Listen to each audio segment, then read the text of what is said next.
Hello, I'm your host, Tony. Welcome to Seniors at Play. Today on our show, we have Liz Charbonneau of Homewatch CareGivers. Hi, Tony. How are you? Well, thank you. Thanks for being on our show today. We're very interested in hearing what you have to say. Could you tell us a little bit about Homewatch CareGivers? Sure. Homewatch CareGivers is an agency that provides in-home care services for individuals that want to remain at home and live independently at home. We provide a wide range of services for the elderly individuals, people with disabilities and physical conditions, dementia care. So home for elderly, dementia care, and I think I was reading something that you provided that said also if they're recovering from some form of injury. Oh, yes. For someone that is after surgery or post-hospital discharge, possibly have had surgery and gone to rehab, and coming and transitioning back at home, we provide the services to make that smooth, safe transition working back into their home based on what their needs are. Okay. And is there an age range for that? Is it all working people or is it seniors only? No, we care for people of all ages. Okay. So it really depends on what the need is. Long as there's an injury, you could provide the care. Yes. Okay, that's great. Now, how long have you been doing this? I've been in business in Mercer County since 2011. I'm a part of Homewatch CareGivers, which is the national franchise organization company. And so I independently own and operate Mercer County. Oh, okay. Homewatch CareGivers of Princeton. Okay, and what brought you to do this type of work? After spending and working about 30 years in the corporate world, I just really reevaluated what I wanted to do. And I felt that there was a need, there was a definite need for senior care services.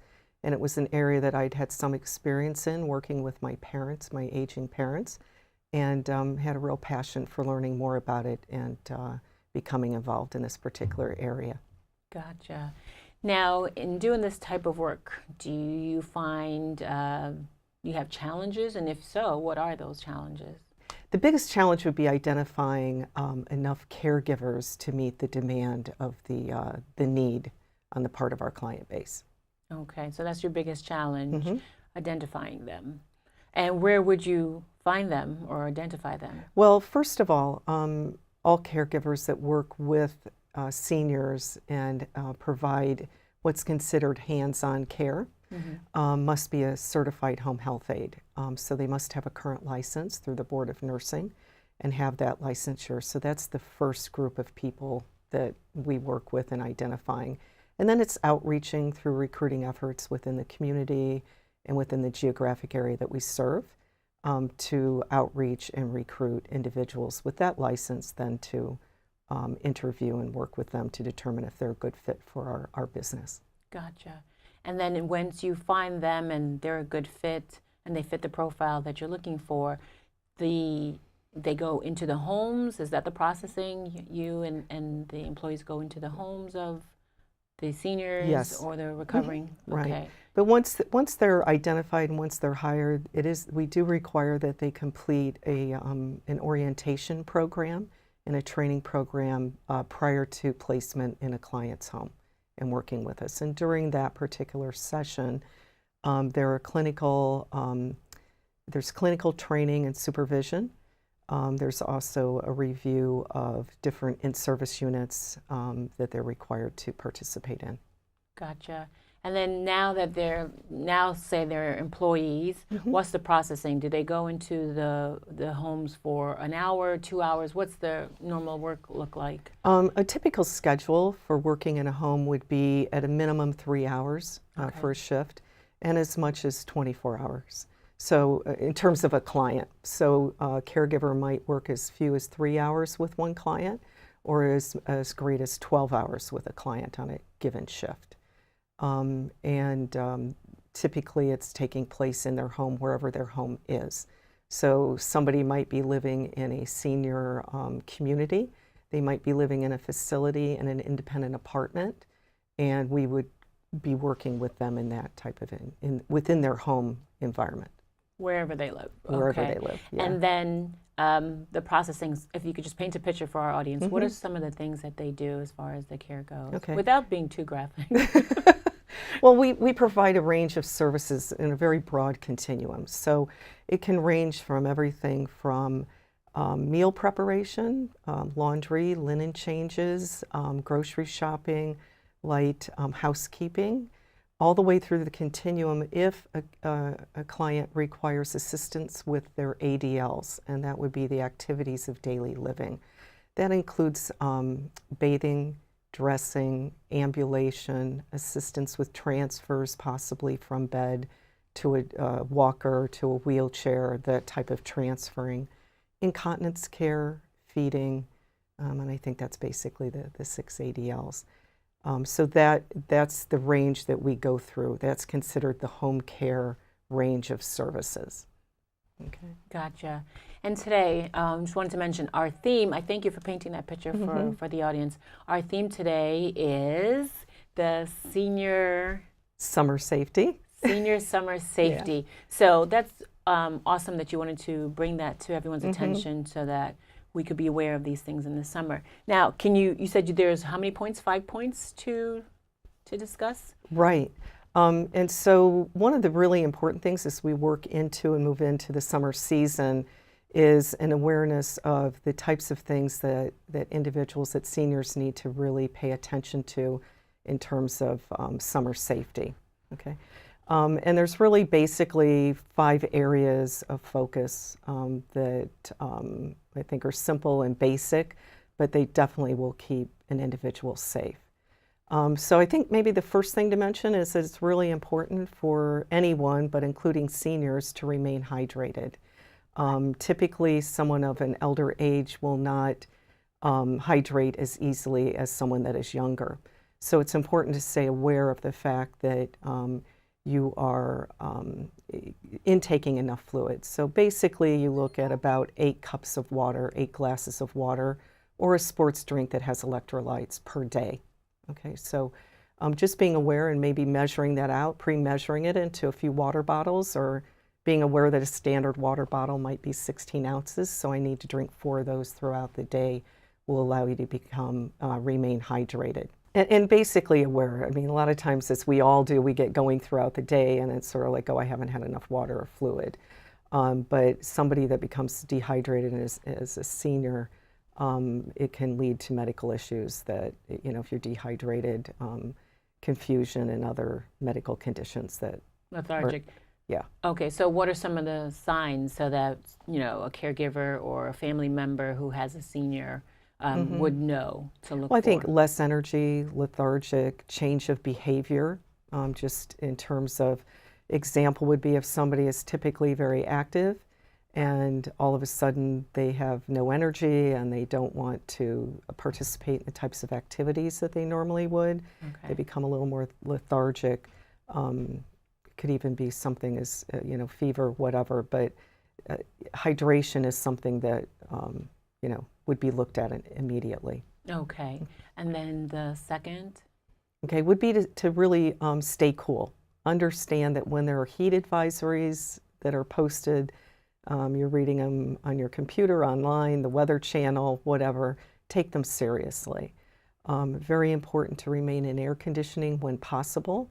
And if you're normally somebody that's participating in outdoor activities, during those heat advisory times, it's time to maybe take them indoors. So go to the mall, go to a museum, go to a library, but try to stay inside during those heat advisories, high heat periods. Okay, and if for some reason they're outside or they're taking a walk or a stroll, is there a particular way that they should dress or? Absolutely. So the appropriate attire is another key point in terms of summer safety. So wearing light colored and loose apparel is very important, and also natural fabrics. So things like cotton and linen and fabrics that are made from natural materials, and try to stay away from polyester, nylons, that basically those products just hold heat in. Right. So you want products that are to be wearing attire that's going to breathe and let the air in and out versus trapping the heat inside, which polyester and synthetic fabrics will do. Gotcha. And how about what should they do with protecting their head, their eyes, their skin? Yeah, so protecting your eyes is also very important. So wearing sunglasses, because UV without sunglasses or the sun without protection can damage your eyes. And you should always, when wearing sunglasses, look to purchase something with both UVA and UVB protection. Okay. Okay, so that's really important. In your head, wear a hat, and not just a baseball hat. Wear a hat with a brim that'll protect your eyes, that'll protect your neck, is important, and also to keeping you cool in those hot summer days. I think that was very interesting that you said that, because I think most people just like, okay, you said put a hat on, I'll just throw a hat on, but Yeah. it makes sense to cover Everything. Yes. Yeah. I mean, we all run out with a baseball hat or a little rimmed hat, and it just doesn't protect your neck and your face well enough for, and I'm referring to, hot summer days. Right, right. Very good. And then you have your third point? Okay, well, we've covered like 4 of them already. We did? Because Yeah. you were counting them out. You said number 1, and then the second one, and then the third one. All right. So basically, keeping hydrated, remaining cool, wearing appropriate attire, Okay. and eye protection and skin protection. So the okay. 5th one Gotcha. would be to make sure that you're protecting your skin appropriately. And we all know about the importance of that now, and wearing sunscreen, but using a sunscreen that is at least 30 or higher is very important, and applying it 15 minutes before you're going out, and keep reapplying if you're out for a longer period of time. Okay, and what should that be? That typically is an hour to an hour and a half. You should be reapplying your sunscreen. Okay, and then is there a certain amount? Is it 50? Is it 80? What should the Basically, sunscreen be? 30 or higher. 30 or higher. Right. Okay, that's great. Yeah. All right. So you were talking about your services before, and just wanted to know what are some of the categories. If you could break down some of the categories a little bit. All right, and that's a great question, because one of the areas that I find that when talking with clients initially, that there is a misunderstanding or confusion about the difference between home care and home health. Yeah. And typically you don't really need to understand it until you're in that crisis, or you're been hospitalized, you're being discharged home, and you're hearing all this terminology from doctors and individuals that are surrounding you as your support network. Right. So the difference between home care and home health care, okay, is pretty much keeping in mind that word health. So home care, which is the category of services that we provide at Homewatch CareGivers, includes, as I mentioned before, everything from assistance at home with meal preparation and light housekeeping and linen changes and that type of assistance that allows somebody that needs that in order to remain safe and living in their home, through that continuum of assistance with activities of daily living. So the bathing, dressing, the personal care category. That's where the home care group of services stops, okay? The home health care services are those services that are provided and or prescribed by a physician. So they would include, if you're at home and you need a visiting nurse for, example would be wound care. Maybe you have a wound, you're being discharged from the hospital, or you have it, but it needs to be taken care of. That must be taken care of by an RN, okay? So that would be something that the physician would say and prescribe, that visiting nurse service. And those services are only provided by an RN if it's that type of a service.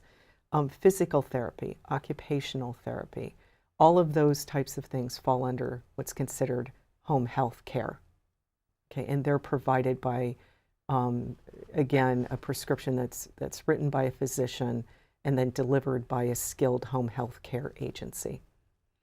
So I'm trying to see what are, if there's more than one, the key differences between those. Okay. Because some of the care that you're doing, I've seen or have heard nurses come in and do those personal care things also. So what is the if more than one, the key things that differentiates? Well, typically a nurse would not provide the services that we do. Okay, those are provided by a certified home health aide. And that certified home health aide is working under the supervision of a nurse, an RN for the agency. So our home health aides work under the supervision of our director of nursing for all clients. So he or she is directing that care and advising what's on the plan of care for that client. Okay. Let me think of an example. So let's just say Mrs. Smith is being discharged today from the hospital. Okay, and she's coming home, and she needs assistance with bathing and transferring in and out of bed and in and out of chairs. Okay, so at this point isn't capable of walking on her own or has the body strength to transfer from a chair to a wheelchair or bed to a chair. Okay, so those services, the bathing and the transferring, would fall under home care. That would fall under the category of services that we provide. But she's also coming home and she has a wound that isn't healed yet. Okay, but it's okay. It's fine for her to be living at home at this point and not in the hospital. So in that case, she would be discharged with a visiting nurse, skilled nurse service. Okay, and that nurse would come and provide all of the wound care. Okay. Gotcha. So they would do the dressing and the maintenance of the wound care. Okay. Mrs. Smith might also be coming home and needs physical therapy. So that also falls under what's considered home health care. So the doctor would write a prescription for physical therapy and the appropriate group would come in and provide that service at home. The difference too is that under home health care, those services are typically paid for through health insurance. Okay. And home care is typically paid for by private pay or an individual that has a long-term care insurance policy. Okay. So that's the differentiator, and also the level of the licensure that the service is required to have in terms of performing that service. Gotcha. I actually find that interesting. I was unaware of that, as probably most people are. Right. That although it's under the care of, say, the nurse, the in-home care, the home health aide, home health aide, even though they're certified, that it's through the long care insurance or private pay. Okay. And that's one thing that most individuals, until they enter into the situation where they need the service, understand that. Right. Okay. So it's the two categories. One is basically thinking of home health care is thinking of this more skilled health need. Okay. And that's provided, that's like paid, that's medical. Right. So that's taken care of by your medical insurance, Medicare, typically, not always, but typically. Another fine nuance between the two is that sometimes when you're discharged from the hospital, and if you are sent home with a visiting nurse to provide care at home, that nurse will typically visit once or twice a week.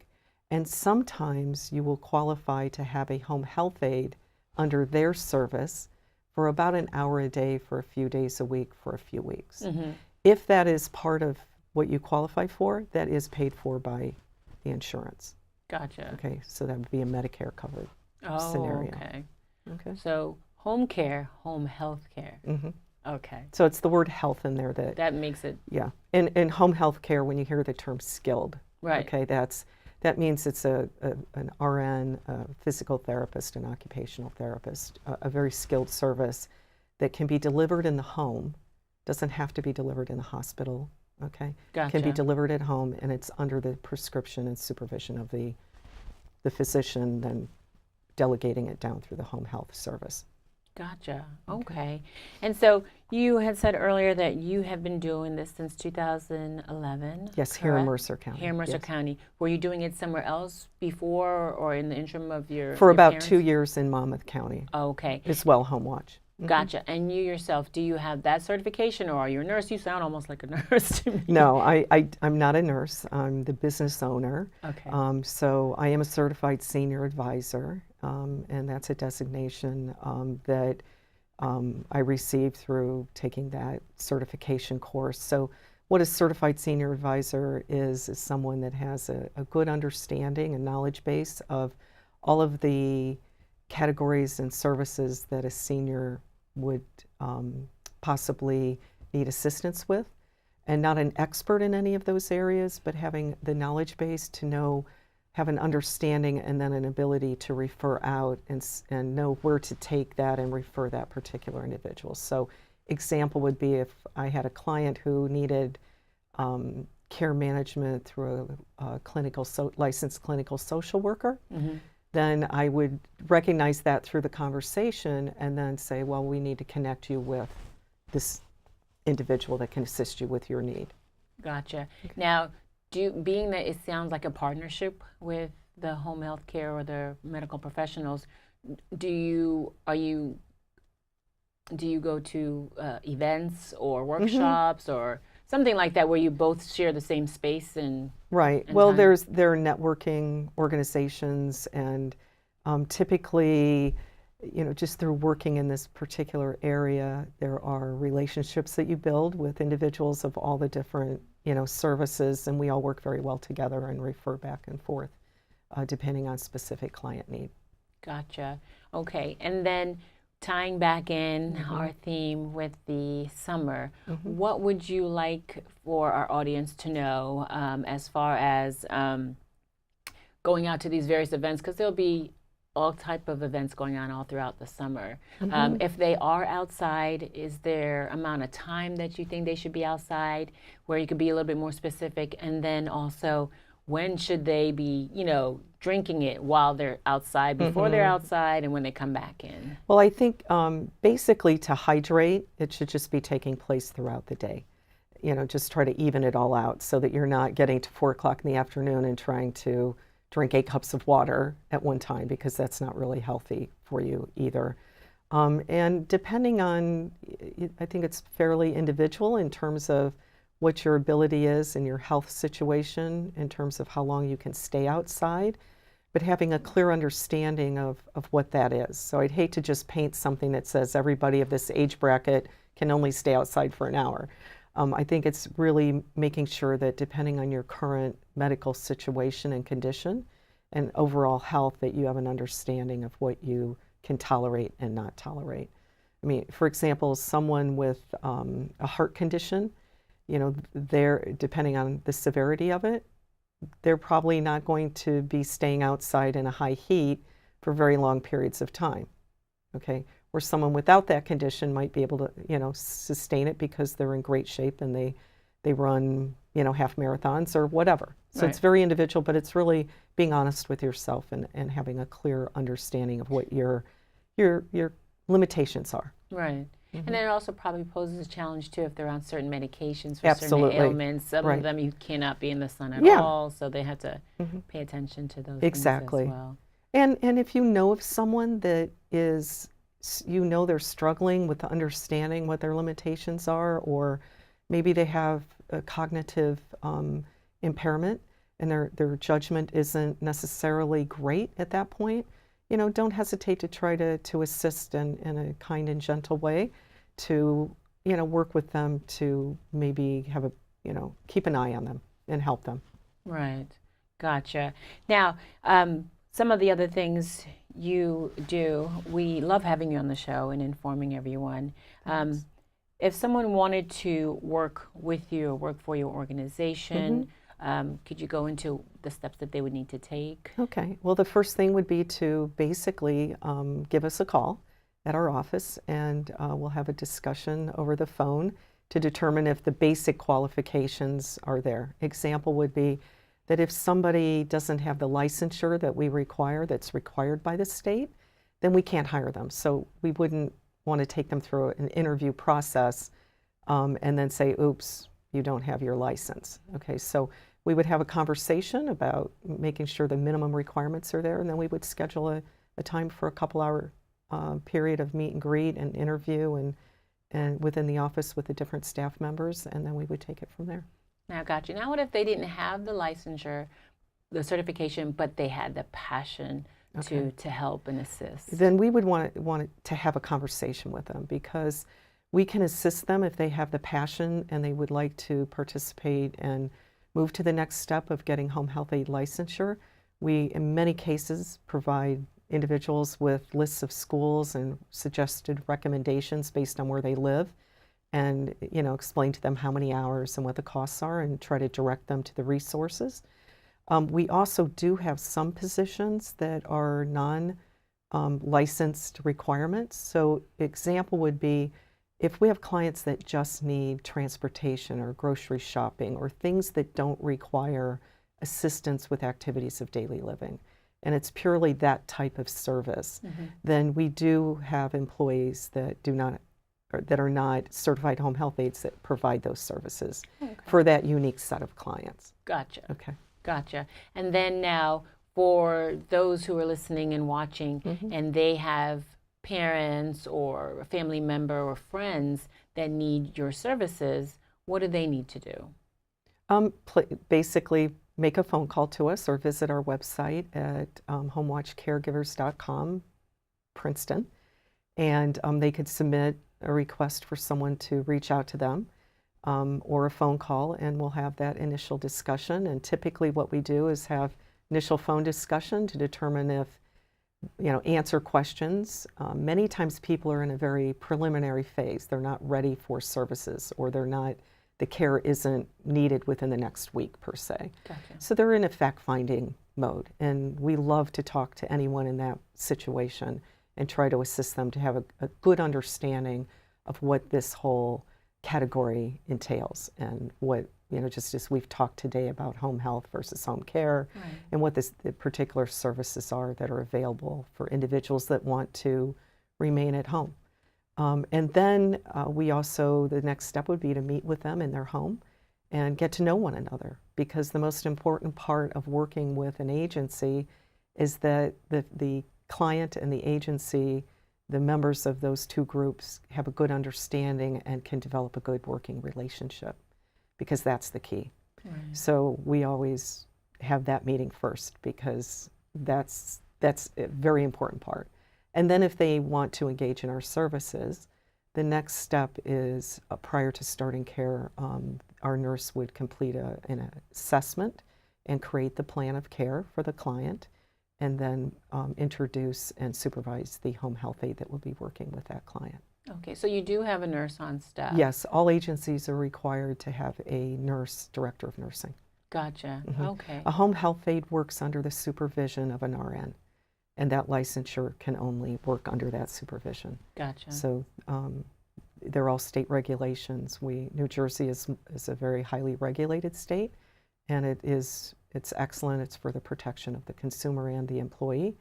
And so yes, all agencies that are licensed must have a registered nurse that's supervising all the home health aides. Is there information? There's a lot of information. For different safety. Yes. And also about the different services, the differences between home care and home health. And it's a very robust site. So we do encourage anyone to take a look and learn and call us, and be happy to assist. Okay. Yeah. And I also encourage individuals to start really researching this area, not when the need is there, but prior to it, so that adult children that have parents that are aging, start to take the time to understand what services are available and based on the need that might arise based on what their aging parents might need down the road. It's much easier to do it prior to the need than it is when you're in the crisis of the situation. Gotcha. Okay.